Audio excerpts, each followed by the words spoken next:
मीराबाई का जन्म राजपूत जाति में हुआ था। महिलाओं को घर से बाहर जाने पर प्रतिबंध था, परंतु मीराबाई ने किसी की परवाह नहीं की। फिर मीराबाई जी का विवाह राजा से हो गया। भोजराज सिंह जी धार्मिक विचार के थे। उसने मीरा को मंदिरों में जाने से नहीं रोका, अपितु लोक चर्चा से बचने के लिए मीरा जी के साथ 3-4 महिला नौकरानी भेजने लगा।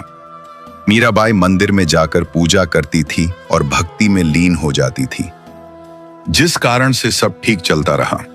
कुछ वर्ष पश्चात मीरा जी के पति की मृत्यु हो गई। देवर राजगद्दी पर बैठ गया।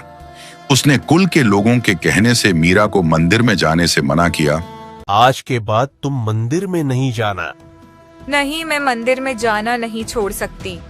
परंतु मीराबाई जी नहीं मानी, जिस कारण से राजा ने मीरा को मारने का षड्यंत्र रचा। विचार किया कि ऐसी युक्ति बनाई जाए कि यह भी मर जाए और बदनामी भी ना हो।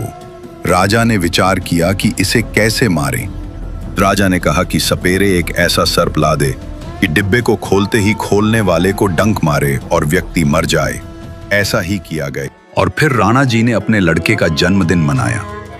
उसमें रिश्तेदार तथा अन्य गणमान्य व्यक्ति आमंत्रित किए। राजा ने मीरा जी की बांदी नौकरानी से कहा कि ले, यह बेशकीमती हार है।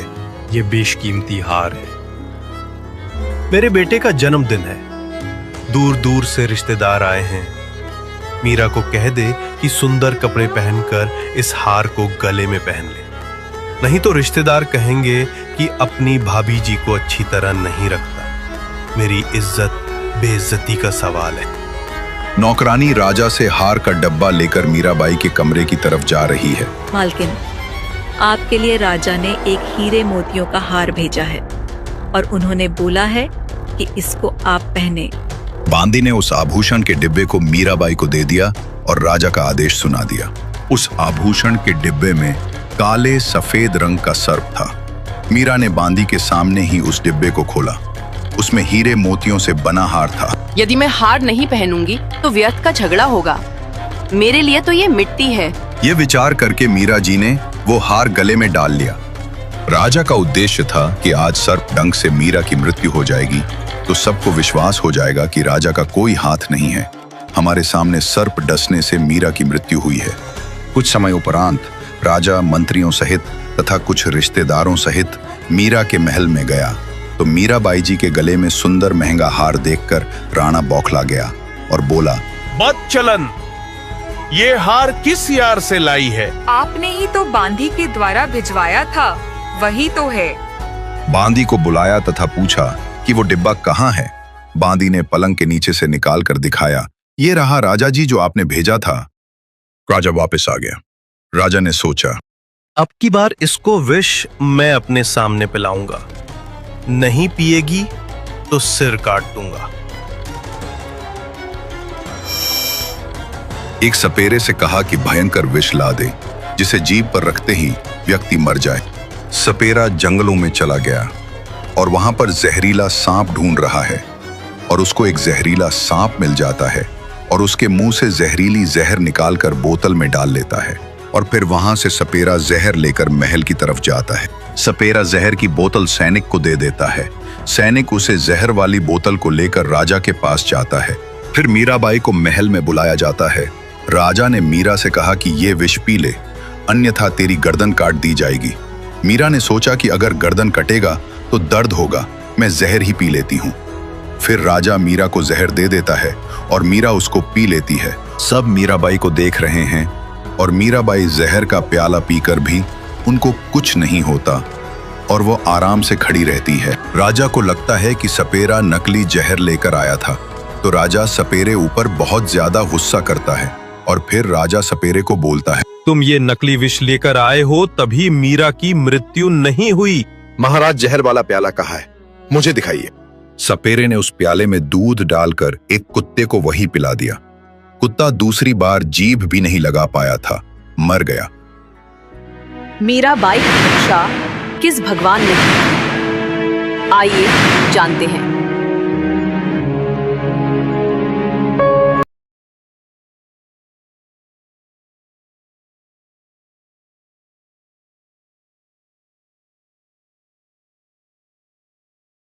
देखिए जगत गुरु तत्वदर्शी संत रामपाल जी महाराज के मंगल प्रवचन। वो राजा की रानियां, बड़े घरों की बहु बेटियां काजू किशमिश डालकर हलवा खीर बनाया करती थी, खाती थी और झूठे छोड़ देती थी। बांदियां नौकरानियां खाती थी।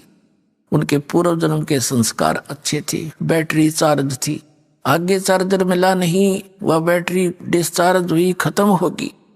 जीवन मनुष्य का नाश हो गया भक्ति बिना। अगले जन्म में वही राजा की औरतें, उच्च घरानों की औरतें कुतिया बनकर निवस्त्र घूम रही हैं, काजू किशमिश के खीर हलवे खाती थी। अब वो धर्मशाला के सामने बैठती है, एक ग्रास के लिए इंतजार करती है, कोई यात्री खाना खा रहा है। अब वो कैसा टूक डालता है, कुत्ते को ऐसे फेंक देता है रेत में, और फिर वो ऊंच घरों की बहन बेटियां और कुतिया बनी अंडे और उस टूक को भाग कर खाती हैं। 10 ग्राम रेत साथ खाती हैं उस रोटी के, एक टूक के। और जब बकवाद बाव थी तो परमात्मा कहते नकबे सर नकबे बनी पैरें थी हार हमेल, ये सुंदरी से कुतिया बनी सुन साहिब के खेल।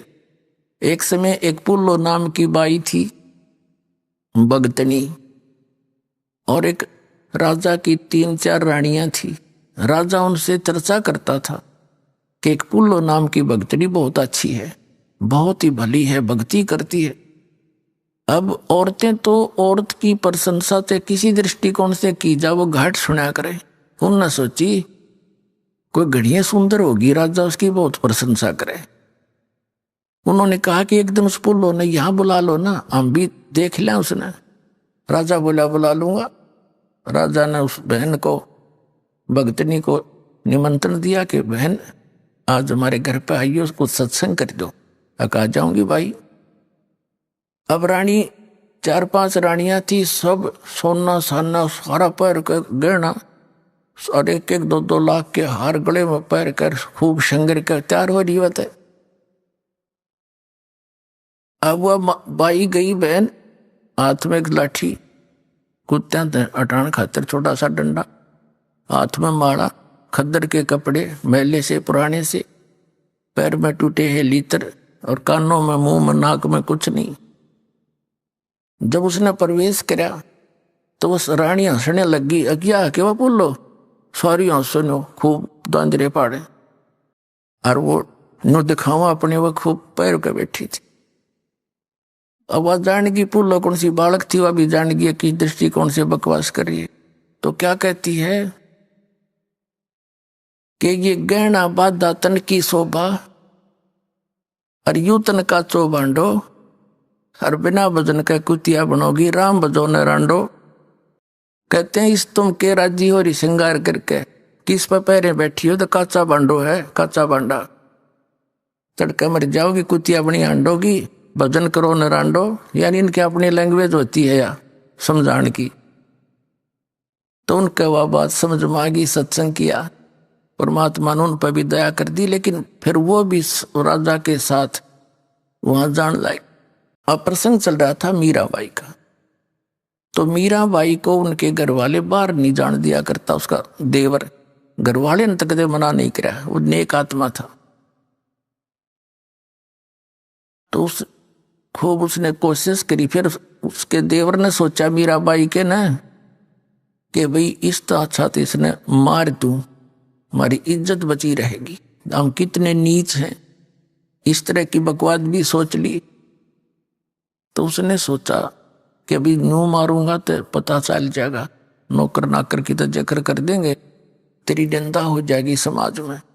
उसने सोचा कि तू इसको ऐसे तरीके से मार दे कि मेरा भी ना पटे। एक सपेले से बात करी, एक सपेरे से बात करी, गारडू से जो सांप रखते हैं सर्प, उससे कहा है कि इतना विषैला सर्प ला दे कि एकदम डंक मारते मर जा। उसने पैसे मांग लिए, दे दिए राजा ने, एक सर्प ला दिया और उस सर्प को एक गहनों के डिब्बे में पैक कर दिया, डाल दिया।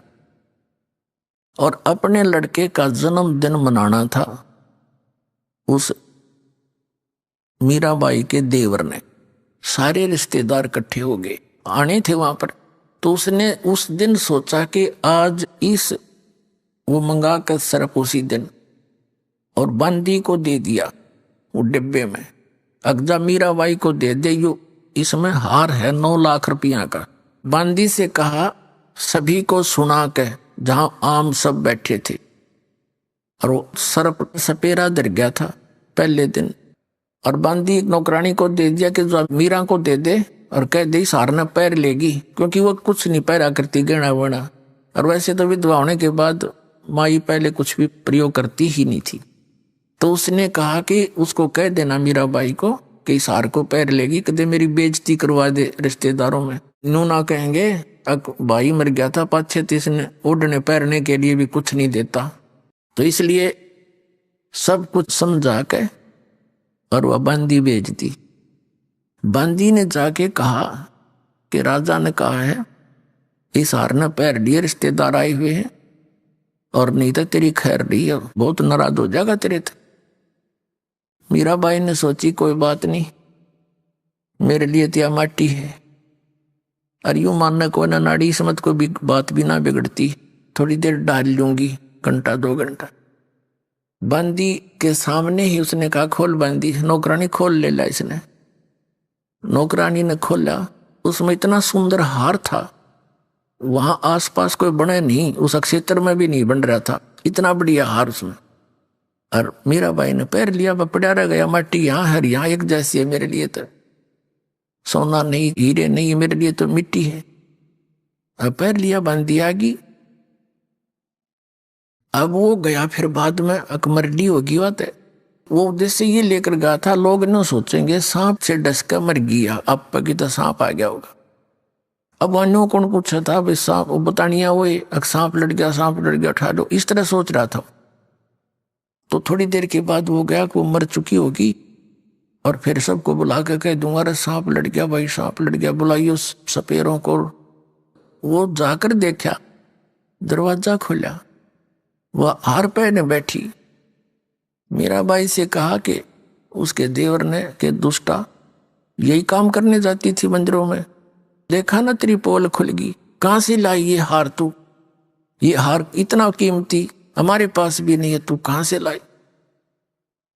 अब वह मीराबाई आंखों में आंसू बहाई कि तू मुझे मरण भी नहीं देता, मुझे जीने भी नहीं दे रहा, आप ही हार भेजने वाला और मेरे को बदनाम कर रहा है। तू निकम्मे, तने शर्म आनी चाहिए कुछ।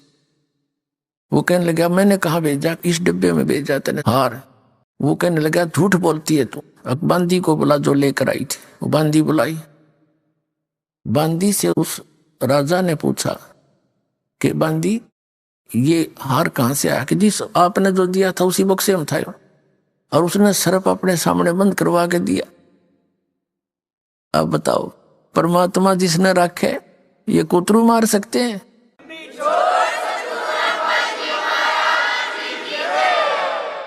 उस सर्प का हार बन गया। अब वो इतने मान बढ़ाई में इंसान इतना अंधा हो जाता है और भूल जाता है भगवान को। राणा ने सोची कि आज तया बच गई भाई, के ऊपर बात बनी। आपको इसको फिर देखता हूं। एक दिन क्या किया, एक सपेरा बुलाया उसने, अरे डक में तू के लाया था? अगदी सांप आपके सामने सर्प मैंने डाला। तो उसने कहा कि अब एक ऐसा विष देते मुझे लाके, एक के घूट में मर जा। वो ऐसा विष ला दिया और मीराबाई के पास गया तलवार लेके, और साथ में विष एक कप के प्याले में डाल के, और कहा मीराबाई इस विष ने पी ले और नहीं तेरी गर्दन काटूंगा, आज तेरी मौत खरी है। कोई सा शरीर स्वीकार कर ले, चाहे तो तलवार से काटूंगा या फिर इस विष ने पी ले। मीराबाई ने सोची तलवार से तो दर्द होएगा और इसने पी लूंगी। उन्हें लेके प्याला करके मालिक को याद और पी की। और वो खड़ा खड़ा देखे, वो मरी तो कोई ना, आध घंटा हो गया, 2 घंटे हो गए, वह कोई ना मरी। आय हाय। कहते हैं मीराबाई को मारने लगे, जहर का प्याला प्यारे, पीवत ही अमृत हो लाग्या। हो गया सर्द हिया रे, मन तू पावेगा अपना किया रे, भोगेगा अपना किया रे। कहते मीराबाई को मारन लागे जहर का प्याला प्यारे, और पीवत ही अमृत हो गया, हो गया सर्द हिया रे। कहाँ तो उस वेश ने बेचैनी बनानी थी, उसको तड़फाना था, और कहते अमृत की तरह ठंडा कर दिया कलेजा मीराबाई का परमात्मा की दया से।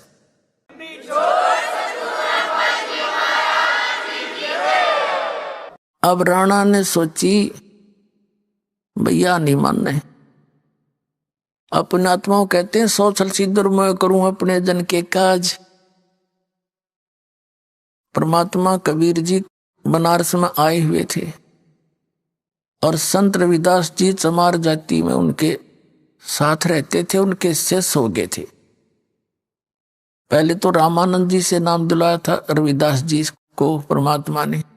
स्वामी रामानंद ब्राह्मण थे, उनकी फड़क निकाली थी, उनके अंदर एक विशेष वो नफरत थी, अन्य शूद्र जाति वालों को नाम नहीं दिया करता, उसको सेट करने के लिए आप भी उन्हीं से उपदीक्षित हुए थे और रविदास जी को भी उनसे दीक्षा दिलाई थी। फिर रविदास जी को पता लग गया था कि जो वस्तु इस परमेश्वर कबीर जी के पास है, रामानंद जी के पास है, तो बाद में वो कबीर जी के शिष्य हो गए थे।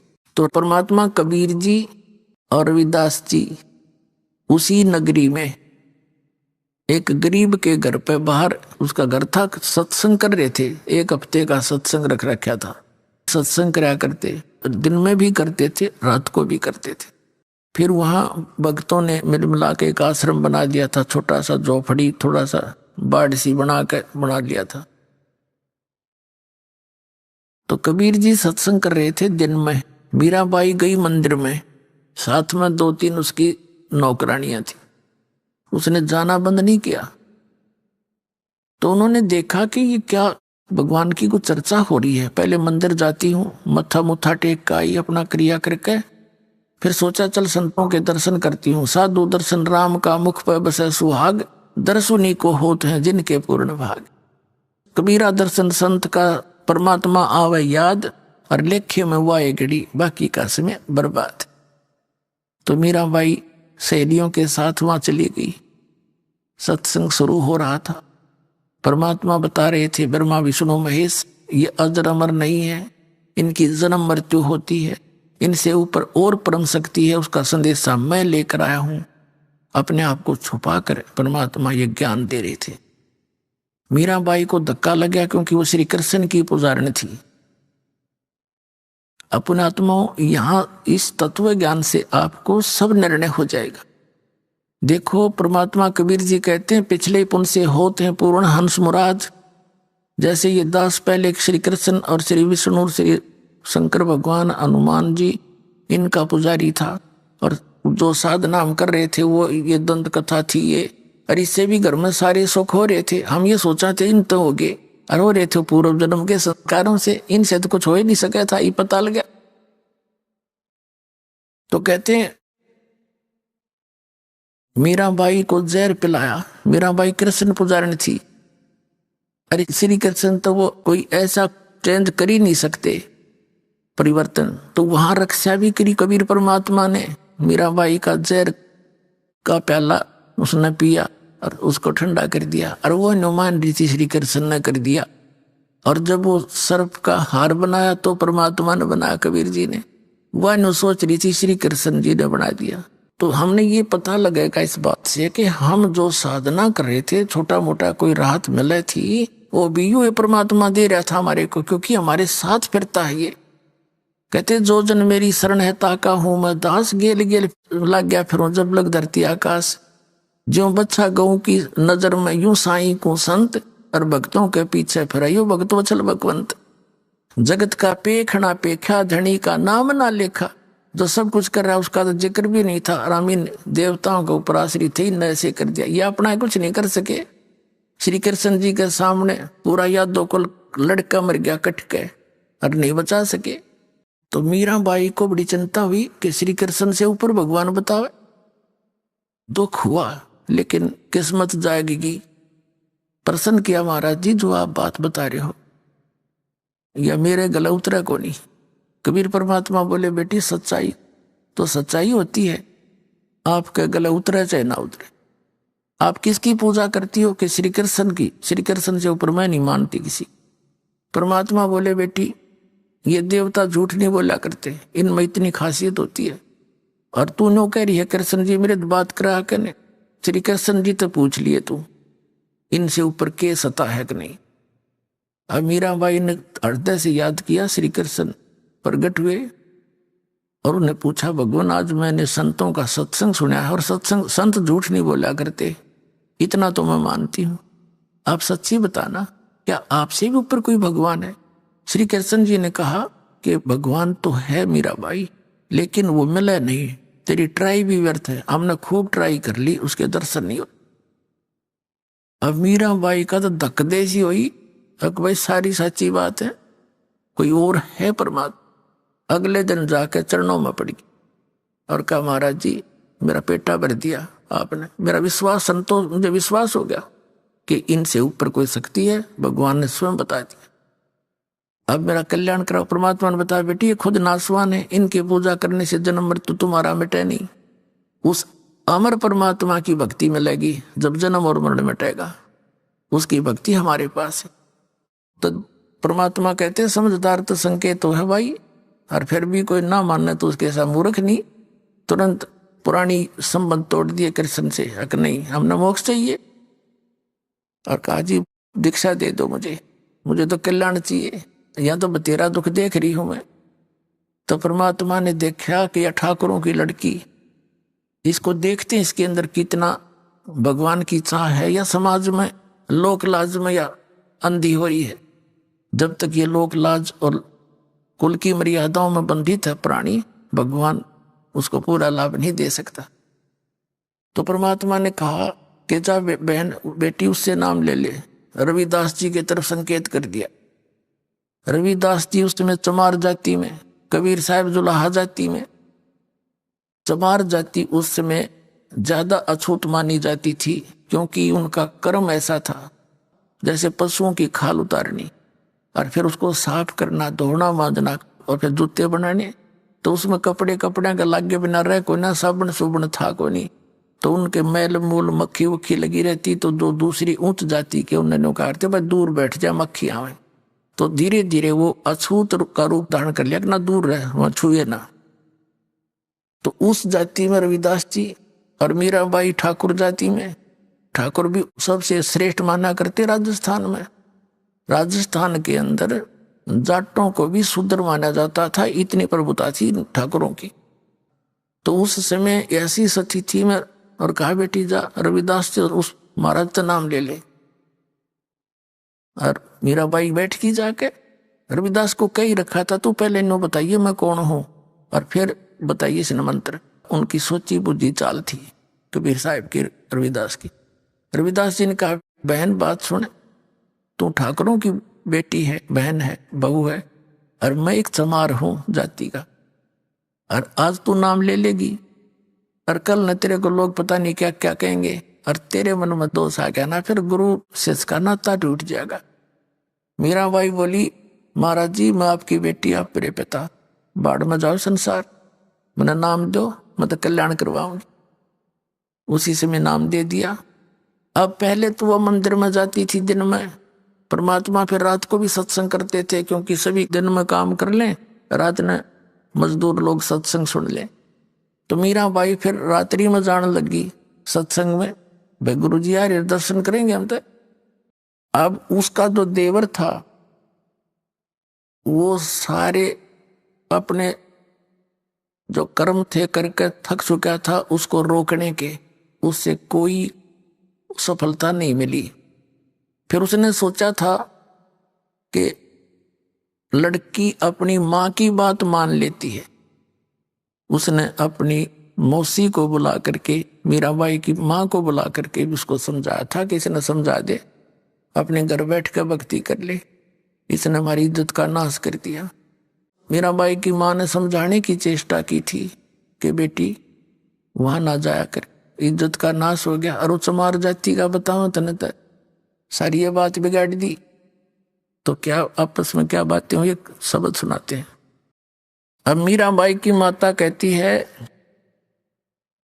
सत्संग में जाना मीरा छोड़ दे, सत्संग में जाना मीरा छोड़ दे, आए मारी लोग करें तकरार, सत्संग में जाना मीरा छोड़ दे, आए मारी लोग करें तकरार, सत्संग में सत्संग में जाना मेरा ना छोटेरी, सत्संग में जाना मेरा ना छोटे, हारी चाहे जड़ के मरो सन सारे, सत्संग में जाना मेरा,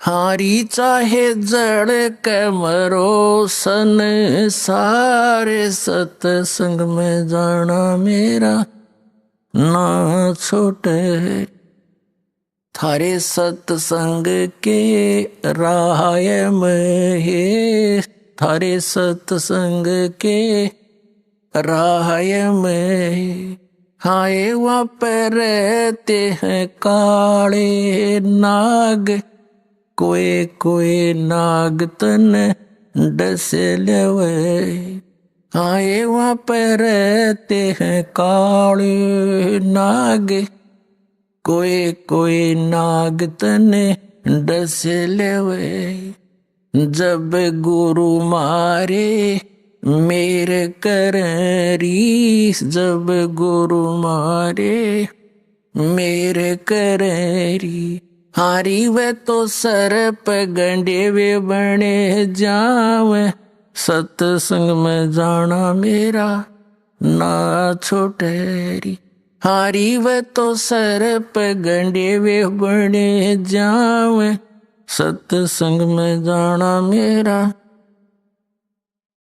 थारे सत्संग के राय में, थारे सत्संग के राय में, आए वहाँ पर रहते हैं बबरी शेर, कोई कोई शेर तन खा लेवे, आए वहाँ पर रहते हैं बबरी शेर, कोई कोई शेर तन खा लेवे, जब गुरु मारे मेरे करी, जब गुरु मारे मेरे करी, हारी वे तो शेरों के गिद्दड़ बने जावे, सत्संग में जाना मेरा ना छोटेरी, हारी वे तो शेरों के गिद्दड़ बने जावे, सत्संग में जाना मेरा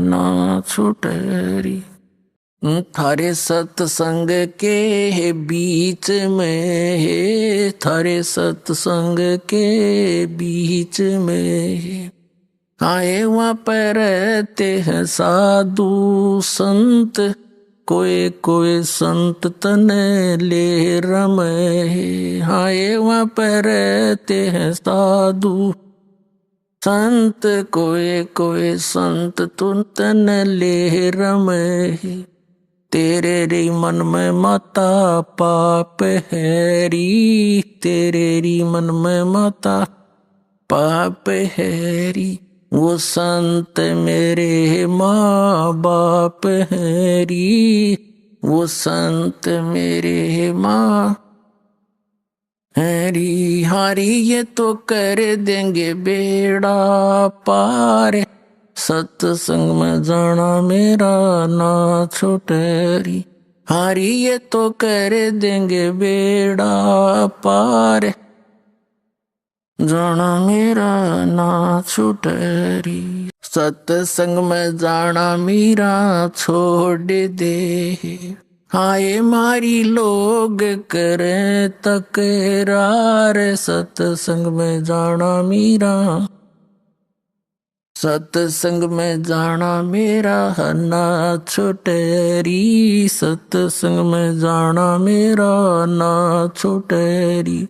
हारी चाहे जड़ के भरोसा नहीं सारे, सत्संग में जाना मेरा।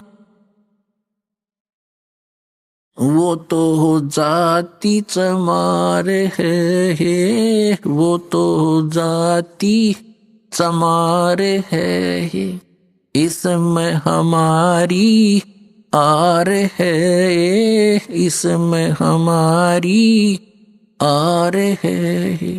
तेरे री लिख माता चमारे है री, तेरे री लिख माता चमारे है री। वो मेरा सृजन आर है री, वो मेरा सृजन आर है री। आरी वो तो मीरा के गुरु रविदास, सत्संग में जाना मेरा ना छुटेरी। हरी वे तो मीरा के गुरु रविदास, सत्संग में जाना मेरा ना छुटेरी। सत साहिब।